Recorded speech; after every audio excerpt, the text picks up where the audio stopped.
Welcome back for part 3. Here's Mrs. Riggs talking about a Jewfish that used to live under the bridge.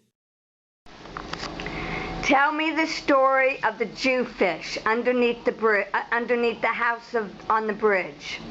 Remember you told me the story of the Jewfish? Can you tell me that story again? The fish? Yeah, the big fish that was underneath the house. He was a big one. Okay, the night was the worst with the grunting. He grunting. And my mother would throw things over and feed him too. And he would eat and he'd grow and he got bigger and bigger. He didn't go anywhere because he could stay right there and eat. And my dad said one day, I'm going to catch that rascal. So I went to town and he had the Baileys, and they still make iron in Charlotte County. And they made him a big iron hook. And he brought it and he put something on, I think he put a chicken on it, and threw it over with a big rope. When that fish latched onto that, he shook the whole house. It was on a stand in the water. My mother thought we were going to fall overboard, and he pulled and finally drowned himself. So then my dad went to town and got 5 men and a flatbed truck, and come, and they all had a time pulling him out of the water. And he was like a whale, like he was big, and lifting him onto the truck. So they took him down to the main part of Punta Gorda and hung him for everybody to see. And everybody thought, oh, that big old fish, and marveled at him and all that stuff. Finally, they threw him away. Talk about a fish story. We'll switch gears a little here and have her talk about a man named Sam Brim.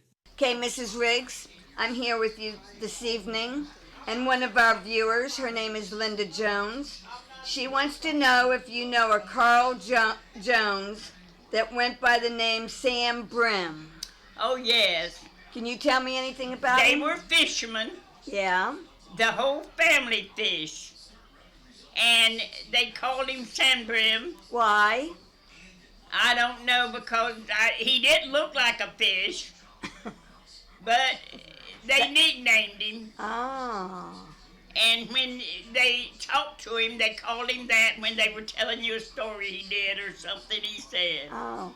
Now listen, did you go down to the pier where the fishermen were catching the fish and bringing them in? I didn't go down there a lot, but my brother-in-law had a shop down there, Matt Weeks, and he was around them all the time and watched them when they brought in their catch. And did you ever grab a fish and take it home? Did you ever do what? Did you ever grab a fish and take it home? Steal one of the fish that was up on the dock?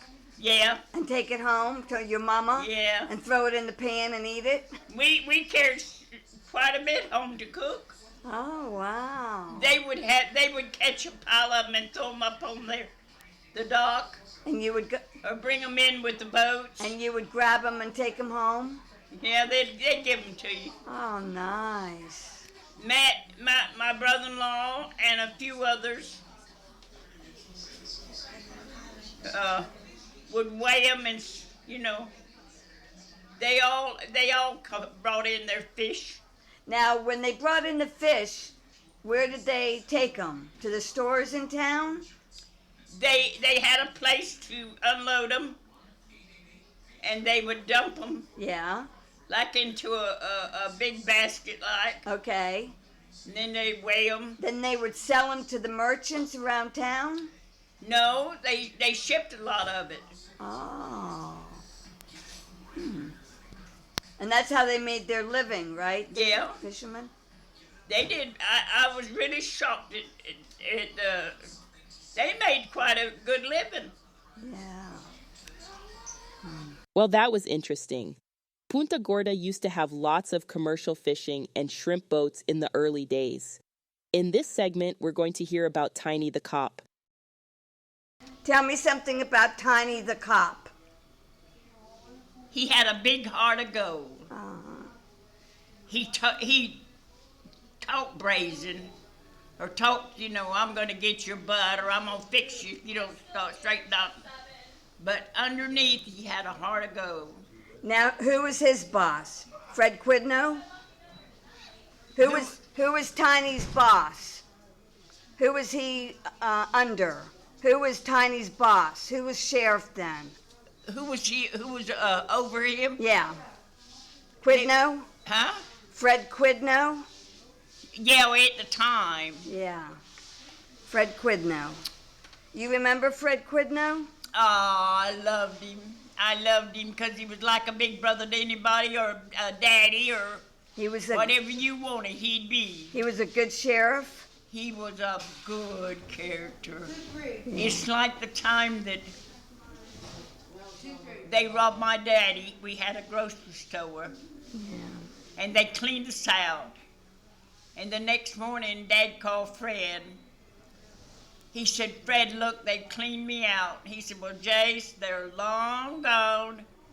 You might as well put your hat to that, and we ain't going to catch them. So that's it. Yeah. He didn't even bother to go catch them. Now, where was the jail?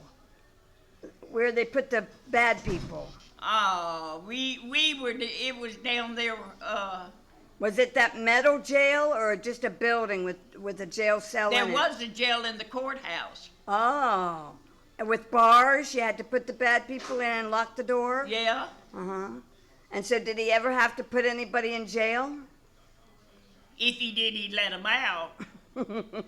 he might have put them in there for a little while, but not too long. The ones that stayed the longest, they was the Kirkland boys. They drove an old Model T that had nothing but the seat, the steering wheel, the back end, some lumber, and the hood on the motor. It didn't have nothing else, and they'd go chugging along, and they wore hats. I mean, they had that hat on. If they're dirty as a coon, they still wore those sports hats. And set up just as important, driving that car, and it just barely goosing along. They were as dirty as a coon? They were dirty as a coon. I never heard of that phrase. They were the funniest to see them coming down the road, chugga, chugga, chugga. Hey, listen, how old were you about that time? I was about 11 or 12. 11 or 12. Dirty as a coon? That's a funny description. In this next video, Mrs. Riggs' son, Wayne, appears with her, talking about how they washed their clothes while living on the bridge. Okay, some of our viewers have asked, when you lived on the bridge, because you were born on the bridge. Some of the viewers don't know that, some of the newcomers. How did your mother wash your clothes? What did she use? Okay, we had 3 tubs, big wash tubs. One to wash the clothes, which you put the clothes in and put soap powder and shake it up and get it all soapy and put the clothes in, let them soak a little bit. Okay. And then she had a rub board. Washboard. Had a rub. The aluminum board was shaped. Yep. Lubricant. What would you say? Ruffles, like. Yeah. And she scrubbed and she rubbed them on it. I see. And twist them, the soapy water out, put them in that rinse water. Shake them up and down, bring them out, put them in the other one. There was a clothesline there with clothespins, hung it on the line. Oh. And the sun dried it. Oh.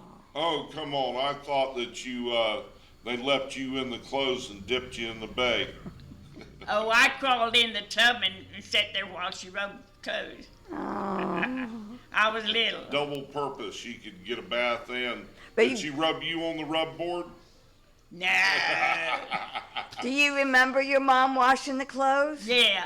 Aww. That's so sweet. Thanks for watching. Hope to see you for part number 4 later. Bye for now.